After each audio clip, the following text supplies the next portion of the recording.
In this video, I'm going to talk about intellectual disability and giftedness. First, I'll focus on intellectual disability. Intellectual disability, which was previously known as mental retardation, we no longer use that phrase. We only use the phrase intellectual disability in connection with this. Is a condition of limited mental ability in which an individual needs to meet a few criteria. One is the individual is going to have a low IQ. Specifically, it's going to be below 70. If your IQ is below 70 on a traditional intelligence test, that would be the first criteria. Now, if all you have is a low IQ score, that alone will not give you a label of intellectual disability. You also have to be able to have difficulties adapting to everyday life.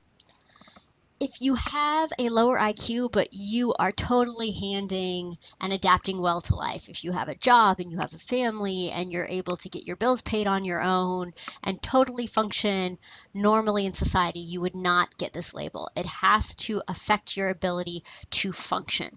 And then finally, you need to show symptoms to exhibit these characteristics by the age of 18.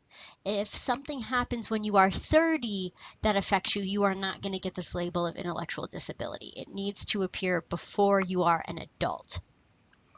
And there are two causes for intellectual disability. You can have an organic cause, and if it's an organic cause, what that means is that it has a genetic basis or some sort of physical damage. This would be individuals who have intellectual disability because of Down syndrome, because of being on an autism spectrum disorder, because of damage at birth. That sort of thing is going to fall into organic. Organic means something that is related to tissues or organs of the body. So physical damage is organic intellectual disability. However, it is possible to have intellectual disability, to have this mental deficit, even if there is absolutely no evidence of organic brain damage. This is going to be true if it is cultural, familial intellectual disability. Basically, what this means is that the mental deficits are a result of below average intellectual environment. And by below average intellectual environment, they do not mean that you did not buy enough Baby Einstein videos for your kid. This is severe neglect type of environment where the child is not exposed to the amount of things that they need to have in order to have normal intellectual growth. This would be seen more often in situations such as Eastern European orphanages with children who are just abandoned in cribs all day. That sort of intellectual deficit. And for kids with this sort of intellectual disability, their IQ range tends to fall somewhere between 55 to 70. So those are the two conditions in which you will see intellectual disability and the criteria that you must meet for a label of intellectual disability. And the other thing to talk about in this video is giftedness. So what does it mean to be gifted and what tends to happen with those sorts of kids? If you are going to get the label of gifted, your IQ is going to be 130 or higher. So this is an IQ of 130 or higher and or superior talent. So you also need to show extra talent in something oftentimes in addition to that higher IQ. For kids who are gifted in school, many times the schools will focus more on the traditional forms of giftedness, specifically high IQ, and will often overlook children who are talented in other areas, such as music, such as art, but technically those children as well would be given the label of gifted, even though they are often overlooked by the traditional school system. And recent research has found that there really is no relationship between giftedness and mental disorders.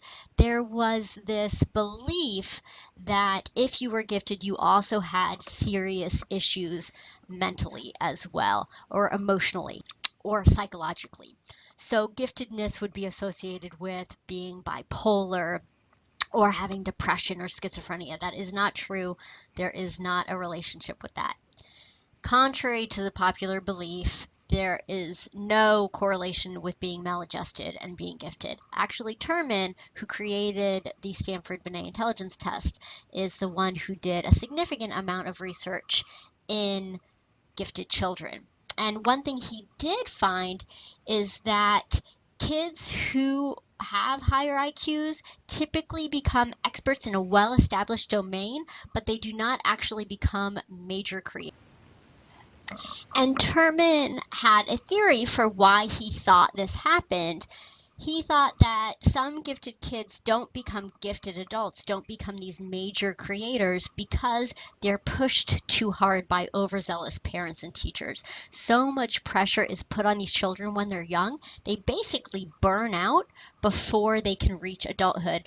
And thus, their intelligence helps them to become or established in traditional domains, but they just no longer have the energy to be the novel creators that they were as children. Another person who did a lot of research in this area is Ellen Winner. And what she focused on are three characteristics she says are associated with gifted children. Gifted children tend to have what she called precocity. What this means is that you have mastery in an area earlier than your peers, that you are so curious, you're so interested that you will focus on it and become good in it faster than those around you. That gifted children tend to march to the beat of their own drummer. So they tend to learn in different ways. They don't need as much scaffolding. If you think about Vygotsky's idea of scaffolding, they don't need it as much from adults as their peers do, and they often prefer to solve problems in unique ways. So they're unique thinkers. They're not just good at memorizing random facts. And they also have a passion to master things. They're driven to understand the thing in which they have a high ability. So they have intense interest, obsessive interest. They're able to focus more than their peers on what they're interested in. Another thing to know potentially about gifted children is that in gifted programs in schools, you often see an underrepresentation of Latino and Black children. And this is based on probably a few reasons. One could be test bias, the cultural bias against Latinos and African Americans in intelligence tests. Also, a lack of opportunities for language skill development, more structural violence issues that lead to this underrepresentation of the gifted children from Latino and African American populations in school gifted programs. So that's intellectual disability and giftedness.